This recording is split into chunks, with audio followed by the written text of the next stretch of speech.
Okay, you young pups and old fogies, let's talk about old.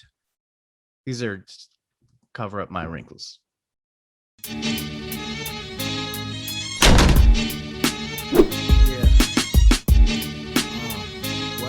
The latest from the eccentric weirdo director M. Night Shyamalan, Old, comes out of nowhere in the middle of a pandemic-filled summer and gives us something fresh, interesting, and filled with tension. This film had me questioning my own age, my mortality, my life expectancy. I love this kind of Shyamalan movie. It's crazy and sometimes very hokey, yes, but here's the thing about Shyamalan. No matter what, he always swings for the fences, and he can either hit a home run or a horrible strikeout. But I love that he tries, and he always gives us something original at the very least. Though this is not a perfect film and not particularly one of Shyamalan's best, I can certainly appreciate the style and the story that he was trying to tell here. I love it when Shyamalan taps into his inner Hitchcock. We saw it in The Sixth Sense, and we most definitely saw it with Signs. Now this film is rated PG-13. For one, word. But for the most part, it's a pretty disturbing movie. Some of the themes, imagery, tense-filled moments could have easily given it an R rating. There's a scene in this movie of body horror so fucking disturbing that I'm surprised the MPAA didn't automatically stamp the R on this sucker. And that's the highest praise I can give it. It's a half tension-filled thriller and half graphic, disturbing body horror movie. And those are good things. I love it that Shyamalan always tries and taps into something new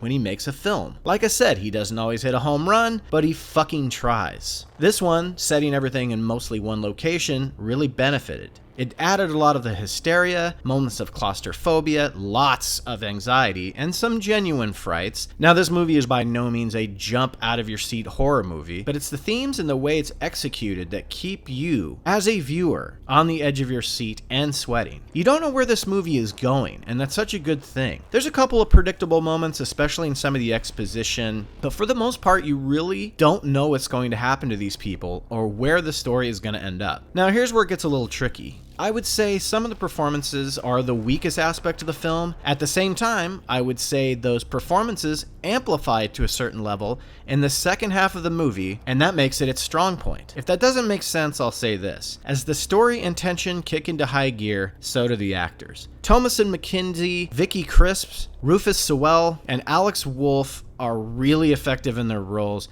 especially Thomasin and Alex as they're playing children just in bodies of late teens, early 20s. I would say the biggest surprise for me in the movie was Aaron Pierre, who plays a rapper named Midsize Sedan. Only M. Night Shyamalan could come up with this shit. He was terrific, and you really didn't know what was going on with him, so he became a really mysterious character, and I think he did a great job at being scared, sad, and also adding some comic relief in moments. Now, returning behind the camera is DP Mike Jolaskis, who's been behind the camera for Shyamalan's last 3 films. He also shot the amazingly beautifully photographed It Follows back in 2015. And here he does a wonderful job with the luscious lighting and color design of this beautiful secluded beach, keeping the shots tight and never letting the audience forget that they're on a secluded hidden beach by establishing perfect wide-angle frame lines. He and Shyamalan have really created some beautiful camera techniques here that just add more layers to the tension. Sometimes the shot seems like it's coming from inside the water, as if someone was looking at the scenario and the people from the ocean. Many great decisions to keep the movie from looking flat or boring.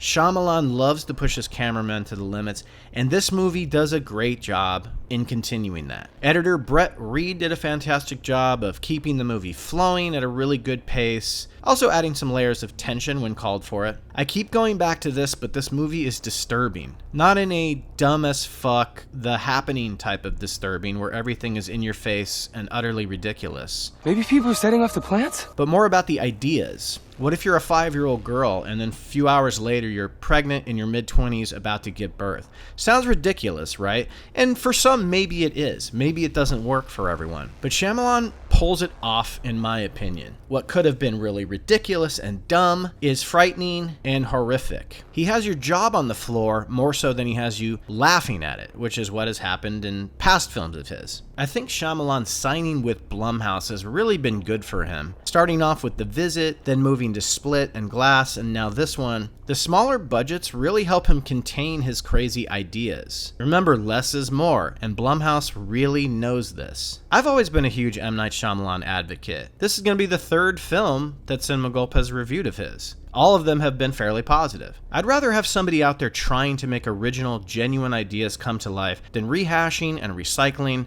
the same thing over and over again because it's instantly recognizable. As I said, he swings for the fences. This one wasn't a home run, but I would say it's a nice line drive. I give Old 6.75 gulps. I do feel like I've aged 10 years since watching this movie, though. I think that's just because I was perspiring so much. That happens when you get to be my age. Nonetheless, another solid movie from Shyamalan. He's been doing great since 2015. Keep on rolling, Shyamalan. You know what time it is. Until next time, everybody, I'm Ben for Cinema Gulp. Please click like, subscribe, comment, share, and we drink your cinema. I drink it up! You don't get this by the first time, my friend, guess what we gonna try? Or until it's all clear, or this is the only joint you'll ever wanna hear. And even when they